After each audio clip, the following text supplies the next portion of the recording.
Je vais maintenant laisser la parole à Michel Lerneuf pour qu'il nous présente les délibérations qui ont trait à l'habitat et au logement. Michel Lerneuf. Merci. La première délibération concerne la réalisation de 5 logements sociaux, plus par la RIVP, dans un immeuble préempté au 78 rue Labat et 14 rue Bachelet, ce que j'appelle les préemptions Brossat, puisque maintenant elles sont toutes originaires Brossat, elles ne sont plus du tout Manot. La deuxième délibération a un intérêt moindre. C'est une histoire de régularisation entre la ville et la société Habitat Social Français pour des histoires sombres de parking qui ont été échangés. Bon, voilà, on régularise. Je vous inviterai à voter favorablement cette délibération passionnante. Ensuite, nous avons quelques réhabilitations plan climat que certains bailleurs lancent, entre autres la RIVP au 14 rue André-Antoine et 17 place des Abbesses, donc une réhabilitation dans le cadre du plan climat, avec évidemment des prêts garantis par la ville.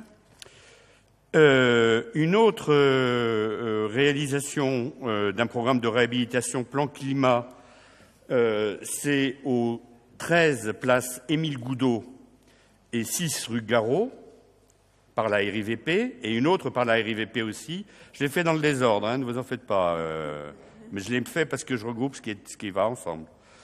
Une autre plan climat par la RIVP toujours, décidément la RIVP en pointe, pour le 10 rue Georgette Agut.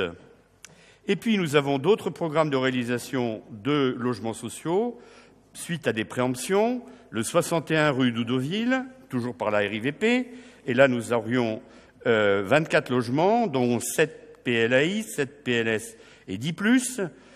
Nous avons de même par la RIVP au 6, Villa Vauvenargues, immeuble préempté, un programme de 6 logements sociaux, 3 PLAI et 3+.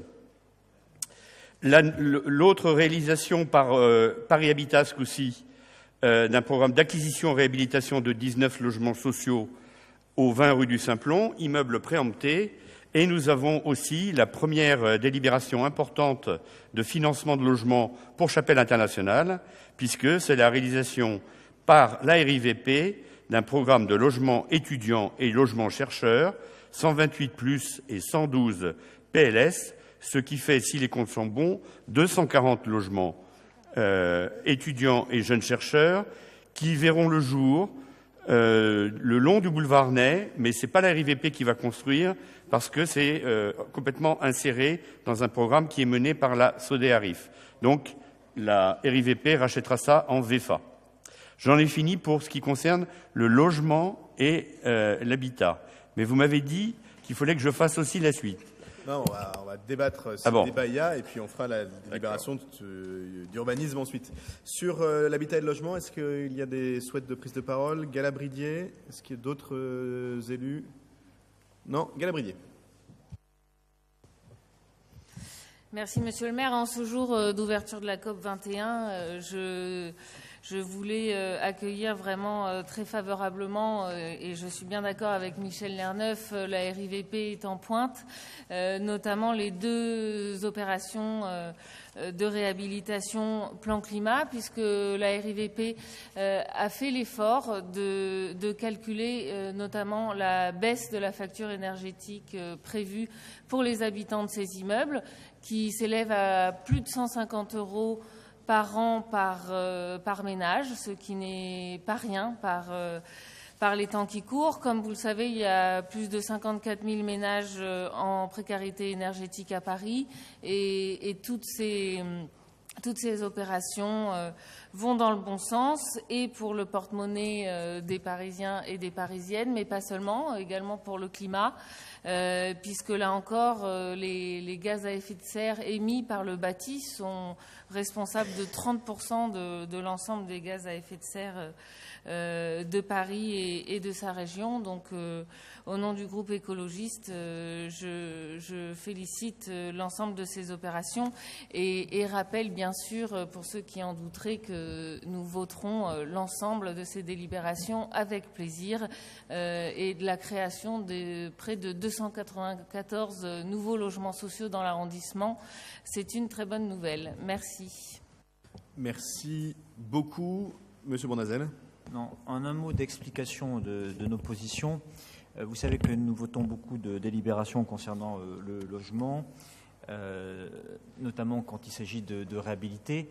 Mais nous avons un désaccord, et je ne vais pas relancer le débat maintenant, mais nous avons un désaccord sur le choix qui est fait par la Ville de Paris, notamment sur la préemption, puisque nous préférons que cet argent soit utilisé à construire des nouveaux logements, des logements neufs, pour permettre de maintenir une offre de privé dans nos quartiers. Et donc nous voterons les délibérations qui ne concernent pas la préemption. C'est noté. Monsieur Brossat. Pareil, sans vouloir relancer le débat, simplement dire un mot sur les préemptions dont on parle. Je voudrais parler de 2 immeubles, le 61 rue d'Oudoville et le 20 rue du Simplon. Il se trouve qu'avec Michel Nerneuf, nous avons organisé avec les locataires de ces immeubles une rencontre. Et il faut imaginer les conditions de vie des habitants de ces immeubles qui étaient dégradés, qui n'étaient pas entretenus et dont les propriétaires se fichaient totalement. Et en l'occurrence, cette préemption va avoir une grande utilité parce qu'elle va nous permettre de réhabiliter l'immeuble. Et d'ailleurs, l'immeuble est dans un tel mauvais état qu'il va falloir qu'on reloge les habitants parce qu'on ne peut pas réhabiliter l'immeuble, les 2 immeubles concernés occupés. Et donc je crois qu'on voit aussi que le logement social, c'est une manière d'améliorer le bâti et d'améliorer la qualité de vie des habitants. Donc ce n'est pas de l'idéologie, c'est un effet extrêmement utile et extrêmement efficace pour la qualité de vie des gens qui vivent dans notre arrondissement. D'ailleurs, il faudrait appeler ces préemptions des acquisitions, réhabilitations ou acquisitions sorties de l'insalubrité parce qu'on n'en est pas encore totalement sorti. Et en l'occurrence, dans ces 2 immeubles, il y avait urgence à agir. Daniel. Juste la pédagogie, parce qu'il y a les élus qui sont parfaitement au fait, mais il y a le public, il y a ceux qui nous regardent éventuellement via Internet. Une préemption fait suite à une demande de vente de la part des propriétaires. Donc face à l'incurie, comme l'a dit Yann Brossat, de propriétaires privés qui veulent vendre leur patrimoine, je trouve très judicieux qu'une société comme la RIVP se porte acquéreur pour refaire du bâti correct et du logement social neuf dans un immeuble ancien. Je veux le dire parce qu'on pense expropriation. Non, il ne s'agit pas d'une expropriation. Il s'agit d'une préemption, c'est-à-dire de répondre à une demande de vente de propriétaires privés. Voilà. Nous allons donc passer au vote. On va commencer par la DLH 225 rue Labarre, rue Bachelet. Donc qui est pour, qui s'abstient, qui vote contre. Votez contre.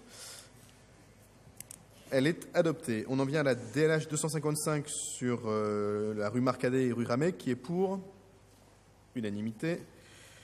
Sur la réhabilitation plan climat, même vote. Sur la rue d'Oudoville, qui est pour. Contre. Elle est adoptée. Sur la rue Vauvenargues, qui est pour. Qui est contre. Qui s'abstient. L'UMP. Pardon. Qui est pour. Pardon. On est sur la 6 Villa Vauvenargues. Républicain. Hein? Républicain. Oui. Non, la 10. Ah, pardon. Oui. Non, on vote la 10. Alors, pour, unanimité. 10, 11, on vote. D'accord, alors, attendez, on va les prendre dans l'ordre. Donc la 11, Chapelle Internationale, unanimité, même vote. La 12, 375, rue du Simplon, donc qui est pour, qui est contre. Elle est adoptée avec l'opposition des Républicains. La DLH 429 sur la réhabilitation plan climat, qui est pour, unanimité, je vous en remercie. La DLH 436, place Émile Goudot, réhabilitation plan climat, unanimité. Et on en a fini avec les délibérations qui concernent le logement et l'habitat.